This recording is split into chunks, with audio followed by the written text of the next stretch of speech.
네, 오늘 말씀은 이제 새 언약의 대제사장이신 예수님에 대해서 오늘 계속해서 말씀하고 있습니다. 히브리서가 지금 계속 1장부터 8장까지 계속 얘기하는 것이 대제사장 되신 예수님, 우리 예수님이 대제사장 되신 이 부분에 대해서 지속적으로 계속해서 언급하고 있습니다. 오늘은 새 언약의 대제사장, 특별히 오늘 말씀은 대제사장이 세워지는 데 있어서는 언약을 통해서 세워졌다는 것입니다. 그 언약은 구약 시대에는요, 어떤 언약이냐? 옛 언약으로 세워지고 그 옛 언약은 율법에 의한 것이다라는 거죠. 율법에 의하여서 언약이 세워졌는데, 그러나 예수 그리스도는 대제사장으로 오셨는데 그분은 새 언약의 대제사장이 되셨다라고 말하고 있는 것이죠. 그 새 언약의 대제사장이 되신 예수님이 옛 언약과 새 언약을 비교하면서 왜 새 언약이 필요한가? 그리고 새 언약이 하는 일이 무엇인지 또 이런 부분에 대해서 오늘 좀 더 말씀하고 있습니다. 먼저 8장 1절에 보면은 지금 우리가 하는 말의 요점은 이렇게 말하는데요.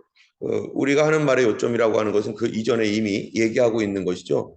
그 모든 이 말씀에 이전에 있었던 모든 말씀에 요점이 뭐냐? 이러한 대제사장이 우리에게 있는 것이라. 그럼 이러한 대제사장은 어떠한 대제사장입니까? 그것은 7장으로 넘어가면 7장 26절부터 28절에 말하고 있습니다. 이러한 대제사장은 어떤 것인가? 이러한 대제사장은 7장 26절에 우리에게 합당하니 거룩하고 악이 없고 더러움이 없고 죄인에게서 떠나 계시고 하늘보다 높이 되시니시라. 이러한 대제사장은 바로 이 죄인에게서 떠나 계시고 하늘보다 높이 되시니시라. 죄와 상관이 없는 분, 흠이 없는 분. 이 땅에 있는 제사장은 자기의 죄를 위하여 자기도 예물을 드려야 되는 제사장이죠. 때문에 자기도 사실은 뭐예요? 자격 없는 거죠. 하나님께 나아가는 길을 열어놔야 될 사람이 제사장입니다.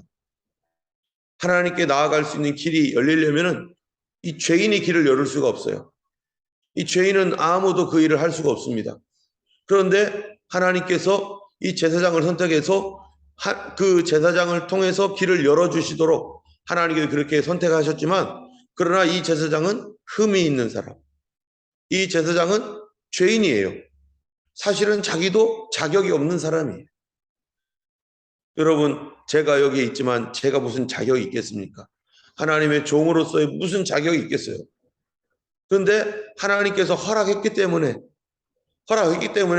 그냥 죄송하지만 여기에서 있는 거죠. 저도 가정에서 또 아이들에게 남편으로서 또는 자녀로서 자식으로서 제가 완전하지도 않고 부족한 투성이고 오히려 여기 계신 분들보다 더 못할 수도 있고 더 연약한 가운데 있는 그러한 인격적으로나 여러 부분에 있어서 더 못한 사람입니다. 그렇지만 그래도 부끄럽지만 이 자리에 서 있는 것은 하나님께서 부르신 어떤 부름, 그런 소명 때문에 하나님의 은혜 가운데 있는 것이죠. 때문에 저도 뭐가 필요한 거예요? 도움이 필요한 거예요.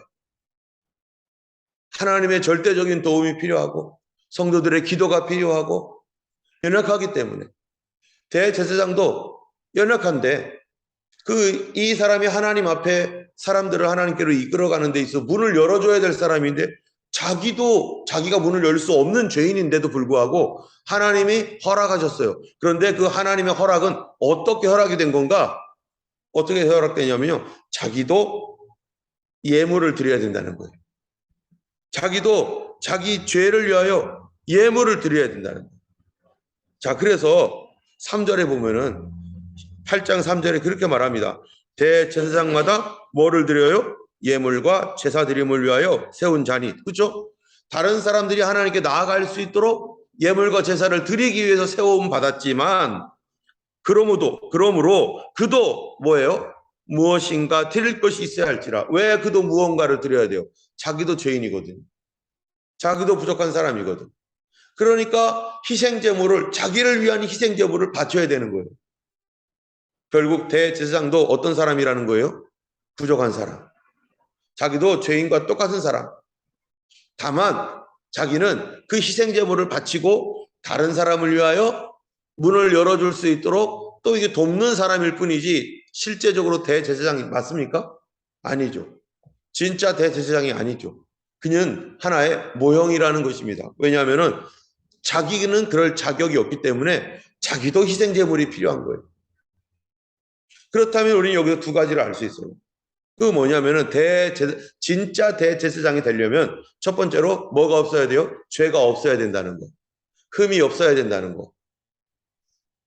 두 번째로는 대제사장은 흠이 없어야 되는데 그 대제사장이 다른 사람들을 위하여 문을 열어주기 위하여 희생제물을 바치잖아요. 자기도 희생제물을 바치고. 그러면 하나님께 나아가는 그 길을 위해서는 뭐가 필요하다는 거예요? 흠이 없는 자가 희생이 돼야 된다는 거. 우리 죄를 대신 짊어지고 우리 죄 때문에 누군가가 하나님께로 가는 그 길을 열어놔야 된다는 거. 이 땅에 있는 대제사장은 어떤 사람이에요? 다른 동물을 들여가지고 희생시키고 자기는 희생 없이 가는 사람이에요. 대제사장은. 이 땅의 제사장은 그런 거예요. 그런데 진짜 제사장은 그런 제사장이 아니라는 거예요. 자기를 희생시켜서 나를 밟고 가라. 나를 밟고 지나가라. 자기를 희생시켜서 바로 다른 사람들을 위하여 문을 열어주는 대제사장. 여러분 성경에 보면은 이 목회자에 대해서 뭐라고 말하면 목자라고 합니다. 목자. 진짜 목자는 누구죠? 예수님이 목자죠. 예수님이 진짜 목자인데 양들을 위하여 흠이 없이 그들을 인도해 나가시는 분, 그분이 진짜 목자인데, 그러나 이 땅에 이 목회자로 사람들을 세워놓으셨어요. 우리는 완전한 목자도 아닙니다. 그냥 모형이에요. 모형도 아주 부서진 모형, 정말 부끄러운 모형. 우리의 진짜 참 목자는 예수 그리스도이십니다. 대제사장은 바로 자기도 뭔가를 드려야 된다는 것은 반드시 희생이 필요하다. 그 희생은 자기는 못합니다. 오직 예수님만 우리를 위하여 희생하신 분 때문에 우리 모두는 누구예요? 다 똑같은 사람. 우리는 다 죄인이고 죄인으로서 구원받은 죄인, 죄인으로서 은혜 받은 죄인. 하나님의 은혜가 아니면 우리가 여기 어떻게 있을 수 있습니까? 우리는 부끄러움을 무릅쓰고 하나님의 은혜의 보좌 앞에 어떻게 나와야 돼요? 담대하게 나와야 돼요. 왜요? 왜 담대하게 나와야 됩니까? 예수님의 은혜에 보답하기 위해서. 나를 위하여 희생하신 그 예수님의 은혜에 감사하기 위하여 우리는 부끄럽지만 못 나오는 게 아니라 오히려 더 나와야 되는 거죠. 예수님의 희생을 안다면, 예수님이 나를 위해서 길을 열어놓으신 것을 안다면, 그가 피 흘려서 길을 열어놓으신 걸 안다면 하나님의 은혜 앞에 더 담대히 나가야 되고 더 기쁨으로 나와야 되고 더 자주 나와야 되는 거죠. 자, 이러한 대제사장이 우리에게 있습니다. 그는 어떠한 분인가? 여기 보니까 1절에 보면 계속 보면은 이러한 대제사장이 우리에게 있는 것이라 그는 하늘에서 지극히 크신 이의 보좌 우편에 앉으셨으니. 이 마가복음 16장 19절에 보면요. 주 예수께서 말씀을 마치신 후에 하늘로 올려지사 하나님 우편에 앉으시니라. 이렇게 성경에 또 얘기하고 있는데 예수님이 하나님 우편에 앉으셨다는 거예요. 자, 그러면은 예수님이 하나님 우편에 앉으셔서 하시는 일이 뭘까요? 예수님이 하나님 우편에 앉으셔서 지금 그분이 하고 계시는 일이 뭘까요? 2절에 있어요.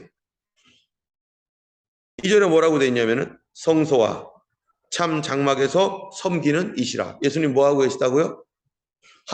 이 땅에서는 어떻게 하늘 우편에 앉았습니까? 하늘 보좌를 다 내버리고 이 땅에 오셨습니다. 그리고 우리의 죄에 대한 이 구속의 사역을 완수하기 위하여 하나님 됨이 증명되어야 되는 거죠. 그가 십자가를 지고 고난을 당하고 내 죄를 대신하여 예수님이 희생제물이 되어서 죽으셨어요. 우리에게 길을 열어주기 위하여 예수님이 그 피를 흘렸어요. 피를 흘리신 예수님이 이제 부활하시고 승천하셔서 하나님 나라로 가셨습니다. 그러면요, 천군 천사들과 모든 하늘에 있는 존재들이 박수를 치며 그 앞에 경배하며 너무나 잘하셨다고 감사하다고 하면서 딱 올라갔는데 하나님 우편에 예수님이 앉으셨습니다. 그 다음에 하실 일이 뭐예요? 이제는 놀고 먹고 그리고 내가 이제 이 모든 일을 다 했으니 이제 나에게 아무도 말 못하겠지 하면서 예수님이 이제 나를 다 섬겨라, 나를 다 경배하라 하면서 예수님이 이러십니까? 예수님의 성품이 그런 성품이 아닙니다. 하나님의 성품. 하나님의 성품 뭐예요? 참 성소와 장막에서 뭐 한다고요? 아직도 섬기신대요. 여러분, 높여지는 사람은 어떤 사람이 높여져야 됩니까? 높이 올라갈수록 뭐 해야 되는 거예요? 더 섬겨야 돼요. 저도 이 말씀을 보면서 내가 또 섬김을 받으려고 하는 그런 인간이 아닌가. 조금만 뭐라도 좀 잘하는 듯 하고 조금만 내가 또 다른 사람에게 또 이렇게 높아지는 것 같으면은 또 목에 힘들어가고 내가 가지고 있는 뭔가를 가지고서 다른 사람들 내가 당신들보다 더 높고 내가 당신들보다 더 잘났으니까 나를 섬기라고 나를 알아주라고 하면서 어떤 사람은 무엄하다 뭐 이러면서 어떻게 감히 뭐 이런 말들을 써가면서 그건 정신 나간 사람이죠. 자기가 무슨 어떻게 그런 얘기를 할 수 있습니까? 예수님도 지금 하나님 보좌에 높임을 받아서도 하나님이신데도 불구하고 섬기셨는데 여러분 모든 권세는 누구로부터 오는 거예요? 하나님께로부터 오는 거죠. 이 땅에 있는 모든 지도자든지 누구든지 국회의원이나 국무위원들, 대통령, 총리, 왕 누구든지 그 권리는 권세는 누구로부터 받았어요? 하나님께로부터 받았다면 그렇다면 이 사람들은 하나님의 성품대로 다스려야 되는 거죠. 높이 올라갈수록 뭐 해야 되는 거예요? 섬겨야 되는 거예요. 그런데 자기에게 조금 잘못한다고 해서 무례하다는 식으로 얘기하고 전 대통령 그런 식으로 얘기하잖아요. 어떻게 그런 말들이 나옵니까? 자기가 누구라고. 우리 자신도 마찬가지예요.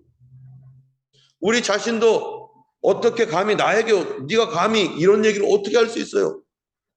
우리는 섬기는 존재로 하나님 앞에 서 있는 사람이죠. 이 땅의 권력자들이 얼마나 교만하고 하나님께 심판을 받을 일들이 얼마나 많겠습니까? 그들은 하나님의 성품대로 하지 않습니다. 이 세상의 정치인들은 자기를 높이는 사람들이 얼마나 많습니다. 그러나 예수님은 아직도 섬기신다는 거예요. 때문에 우리들이 서로를 섬기는 것은 예수님을 닮은 것이고 예수님 앞에 우리가 해야 할 그런 가장 이 은혜를 보답하는 그런 마음 그것은 바로 예수님처럼 지금도 섬기는 것이라는 거예요. 그렇다면 예수님께서 성소와 참 장막에서 섬기신다고 했는데 뭘 섬겨요? 예수님이 우리를 위해서 도대체 지금도 하고 계신 일이 뭡니까? 성경에서는요, 크게는 두 가지를 얘기하고 있습니다. 하나는 하나님 우편에 앉으셔서 에베소서에 보니까 통치하시는 거예요. 하나님의 교회를 통치하시고 이 세상의 임금들의 머리가 되신 예수님께서 세상을 통치하고 계시고 때문에 이 세상이 자기 멋대로 갑니까? 사람들은 자기 멋대로 되기 위하여 권력자들과 각 국가, 강력한 국가들은요 자기가 다 다스리려고 하고 이 세상의 권력자들은 자기가 원하는 대로 그래 자기가 하나님이 돼가지고 온 세상을 자기 멋대로 지금 러시아 푸틴 어떻습니까? 그 수많은 사람들을 30만 명이나 되는 그 사람들을 징집을 해가지고 강제로 명분도 없는 전쟁으로 그만 끝내야 되는데 자기 자존심 때문에 끝내지도 안 하고 지금 수많은 사람들이 그렇게 죽어나가고 있는데 누구 때문에 하고 있는 거예요 이걸 지금 끝내지 않아요 자기 자존심 때문에.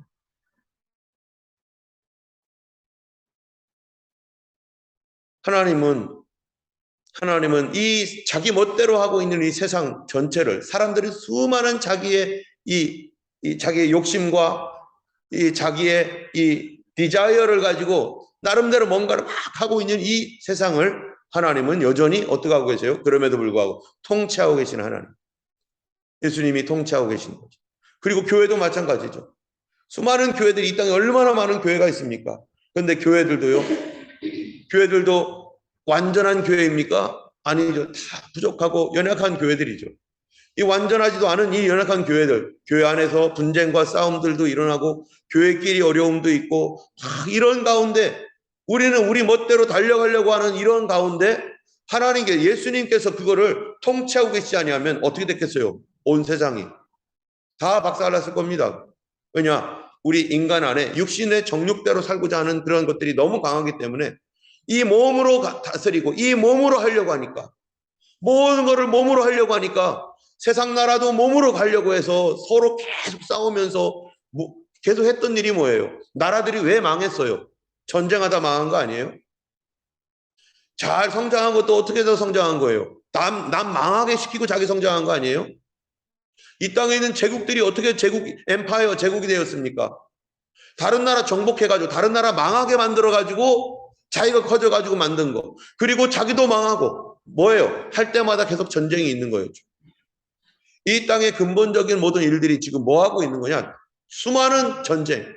그래서 어떤 사람들은 이 인류를 만인에 대한 만인의 투쟁 뭐 이런 식으로 얘기를 하잖아요.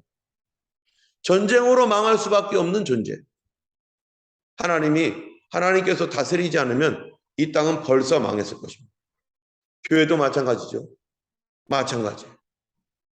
예수님께서 그때까지 주님의 그때까지 구원받아야 될 사람들을 온전하게 다 구원하고 이스라엘이 돌아와서 회개하여 그들도 구원받을 때까지 주님께서 지금도 어떻게 하고 막고 있다는 거예요. 주님이 통치하고 있습니다. 주님이 우리도 막고 있어요.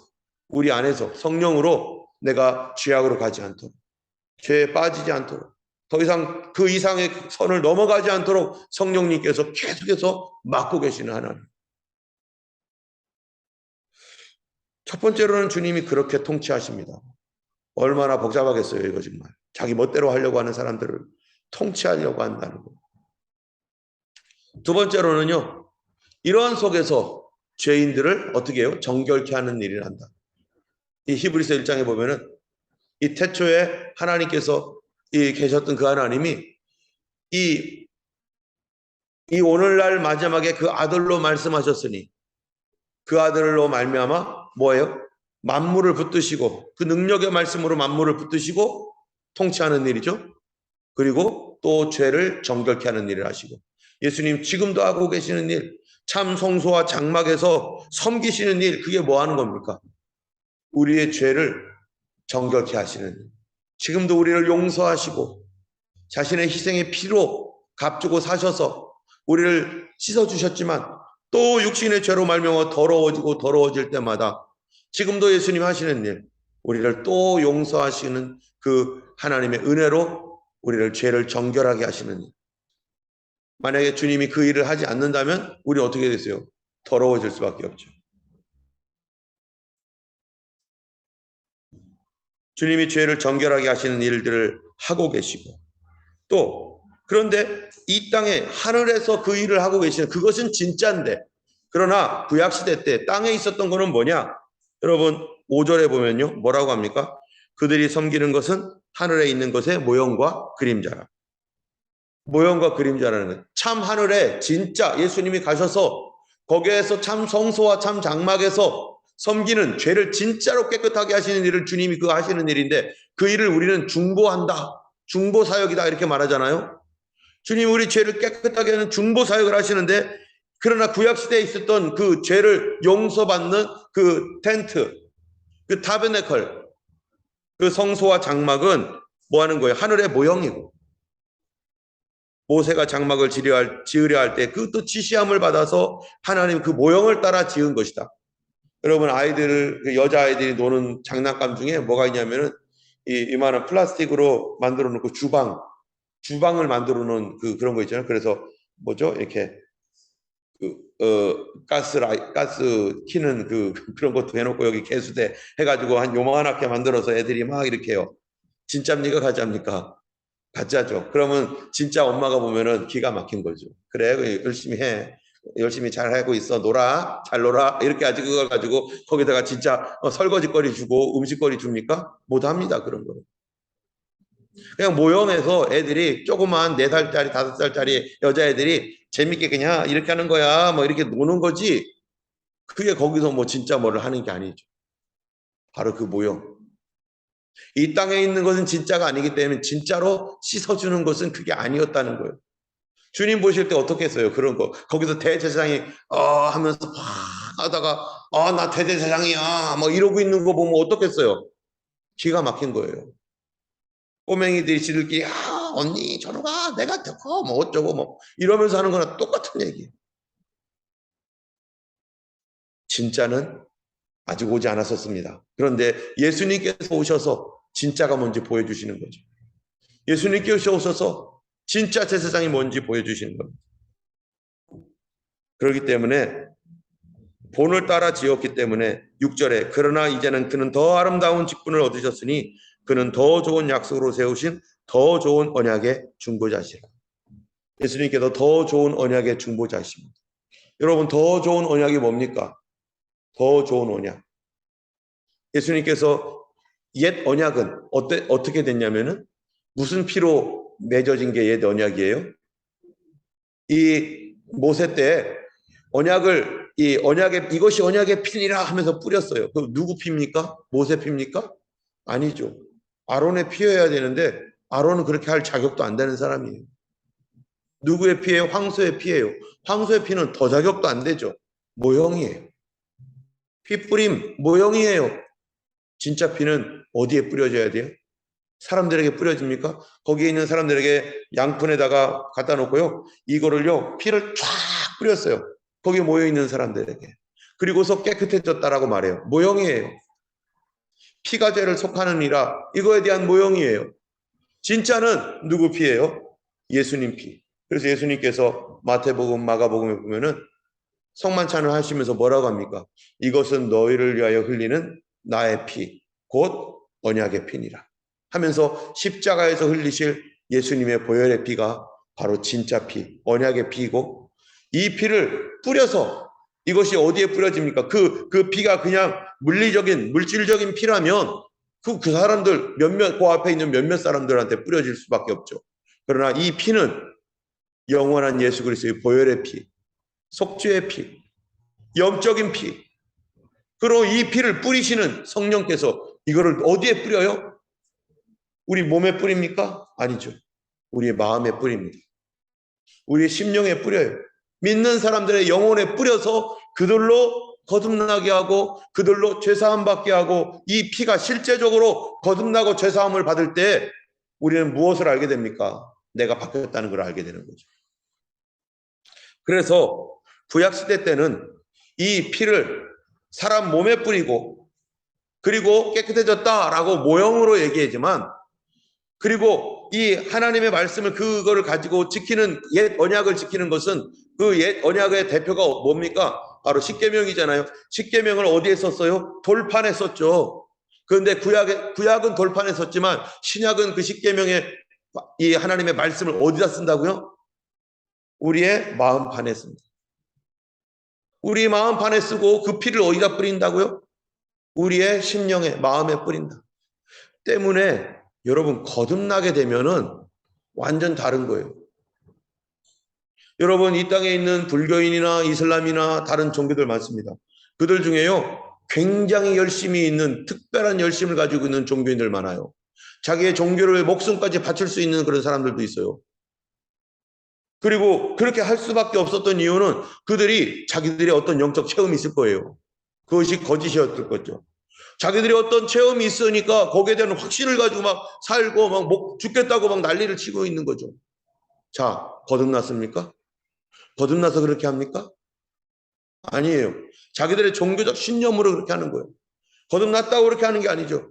어떤 사람들은 민주주의를 위하여 죽은 사람도 있어요. 어떤 사람들은 우리나라의 독립을 위해 죽은 사람도 있어요. 거듭났습니까? 자기 목숨을 바쳤지만 그 거듭나서 그렇게 한 겁니까? 아닙니다. 거듭나지 않아도 자기 목숨을 바칠 수도 있어요. 거듭나지 않아도 뭔가에 열정적으로 헌신할 수 있어요. 직장 생활 열심히 할 수도 있어요. 그러면 그렇게 안 해도 종교적 열심으로 그렇게 할 수 있는데 왜 예수님이 십자가에 달려 죽으십니까? 거듭나지 않으면 하나님 나라 갈 수 없기 때문에. 거듭나지 않으면 제대로 살 수 없기 때문에. 죽음도 거짓 죽음, 헛된 죽음이 될 수밖에 없기 때문에. 우리가 교회에서 열심히 있다고 해서 과연 그 사람 거듭났다고 말할 수 있는가? 아니. 왜냐? 참으로 거듭나면 예수님의 피가 어디에 뿌려졌다고요? 우리 마음에 뿌려지면. 여러분, 예수님의 피가 우리의 마음에 뿌려지게 되면, 그러면 이 우리의 변하는 것이 뭐가 변하느냐? 심령이 변합니다. 우리의 생각이 변합니다. 마음과 생각이 변해요. 마음과 내 영혼이 거듭나서 내가 분명히 알게 되는 것은 내 마음과 생각이 바뀌었다는 거. 어떻게 바뀌어요? 예수님 닮은 마음으로, 거룩한 마음으로. 그래서 어떤 것처럼 자기 종교 때문에 자기도 죽고 남도 죽이는, 폭발시키는 그런 말도 안 되는 그런 거를 가지고, 테러를 가지고 뭐라고 말해요, 이거를. 자기들은 순교라고 말하잖아요. 그렇게 할 수가 없어요. 예수님은 살리는 예수님이지, 남을 죽여가면서 자기도 죽고 남도 죽이는 그러한, 이거는 마귀가 하는 짓이지, 어떻게 순교가 되는 거예요, 그게. 어떤 사람은 분신을 합니다. 그렇게 할 수가 없어요. 자기 자신을 죽이는 일을 할 수가 없어요. 예수님은 나도 살리고 남도 살리는 분이지, 내가 누군가를 희생해서 뭔가를 해서 내가 목숨을 바칠 일이 있다면은 그거는 자기 자신을 자살시키는 게 아니라 내가 그를 위해서 희생하면 무엇인가를 하다가 그럴 수는 있을지는 몰라도 자기를 스스로 목숨을 끊겠다고 약을 먹고, 목숨을 끊겠다고 칼을 들고 불을 붙이고, 절대 그럴 수 없습니다. 성령님은 그렇게 시키지 않습니다. 성령님은 예수님의 그 마음, 예수 그리스도의 그 거룩함을 가지고 하시는 분이세요. 그래서 홀리 스피릿이라고 합니다. 홀리 스피릿. 거룩한 영은 우리를 거룩하게 하고, 우리를 구별되게 하고, 죄를 지을 때마다 뭐 하게 해요? 죄로 인하여 고통받게 하는 거예요. 왜? 스톱시켜야 되니까. 괴롭게 만드는 거예요. 스톱시켜야 되니까. 하나도 괴로움이 없으면 어떻게 되겠어요? 스톱 안 합니다. 그런데 비록 연약하여 또 넘어지더라도 괴로워하는 거예요. 그러면 안 되는데, 내가 이러면 안 되는, 하나님이 괴로워하실 텐데 하면서 성령님이 탄식하시는 거예요, 내 안에서. 그래서 예수 믿는 사람들은, 다른 사람은 탄식하지도 않는 탄식을 내 속에서 하는 거예요. 그 누가 하게 하시는 탄식이에요? 성령님이 하시는 탄식이에요. 남에게 조금 말을 실수했으면은 그것 때문에 내가 또 그랬네. 다른 사람 같으면 안 그럽니다. 다른 사람 말로 어떻게든 이겨버려 가지고 내가 승리하고 그러려고 하지. 근데 거룩하신 예수님의 영이 있다면 예수님처럼 활동하고, 예수님처럼 행동하고, 예수님처럼 생각하고, 예수님처럼 마음 먹고. 왜요? 그분이 예수 그리스도의 영이기 때문에. 예수님이 어떻게 하셨는가를 보면은 거듭난 사람은 어떻게 살아야 되는지를 알게 되고, 우리가 예수님처럼 100% 그렇게 100만 분의 1처럼 살 수도 없지만 적어도 내 심령은 예수 그리스도의 마음 때문에 죄를 짓고 탄식하며 괴로워할 줄 알고, 선한 것을 보면 기뻐하고 하나님을 찬양하기를 원하고, 종교적인 많은, 여기 우리가 엊그제 봤던 것처럼 6장에 한번 빛을 받고 성령에 참여한 바 되고 말씀의 맛을 맛보고 그랬다고 거듭난 겁니까?